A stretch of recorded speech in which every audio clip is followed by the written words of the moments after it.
Čauko, vítam vás z dnešného videa. Dneska to bude opäť FC Mobile. Ale dneska to bude špeciál. Dneska si dáme stredy a tento špeciál je za 10 odberateľov. Strašne vám ďakujeme a radi by sme sa posunuli na ďalší cieľ, ktorý bude 20 odberateľov. Tak daj odber, like, daj si niečo dobré k papáňu, niečo na pitie a vyhrneme sa na video. Let's go! Toto je maximálne môj tím. Tu máte screenshot, ako vyzerá Tereskin tím. No a my si ideme proti sebe zastrieľať strely. Inak priviedla som nového brankára, lomeno Diego Koštu a nového ľavého krydelníka Alejandra Garnača. Takže poďme tete už pozvať na... Len si dáme strely a... Tak, určite si dáme len také strely na rozcvičku, nebude to nič extra. Špeciál točíme, budeme točiť určite veľa, ak dáš teraz odber a like. Ak tu bude 5 lajkov, tak natočíme ďalšiu takéto video s takýmto princípom.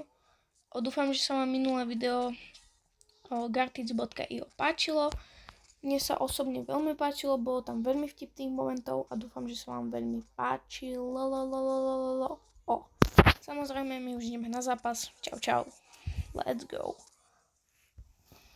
Akože strely, chápeme sa. OK, toto je teda ten môj tým, vy už ste ho teda videli. A tak teda vyzerá ten Tereskin tým, hej. Vy ste tam predtým mali screenshot. No dobre, tak poďme na to.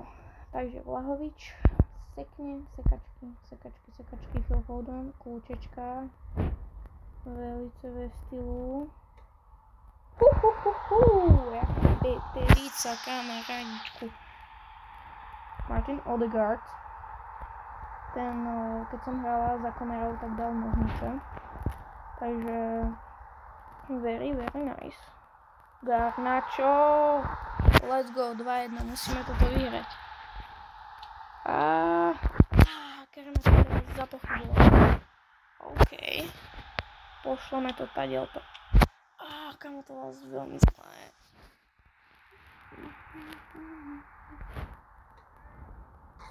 Let's go, Vlahovička, vlastne vidíme toho šibenicu.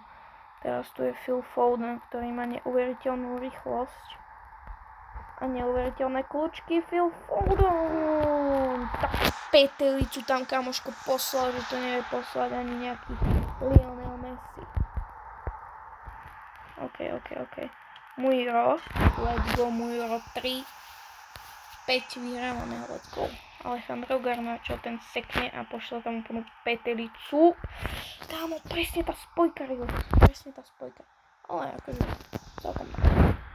Phil Foden, toto už máme easy 7-3, kámo. Let's go, toto už je posledná akcia, nezabudni na like, odber, fakt len také kratučké videíčko. Toľko to dali gólov. Skončilo to 7-3, což je veľmi dobré. A keďže mám trošičku lepší tým ako to je TT, tak myslím, že to bol celkom dobrý zápas. Na konci sme sa fakt rozjeli a nezabudni fakt na ten like, odber.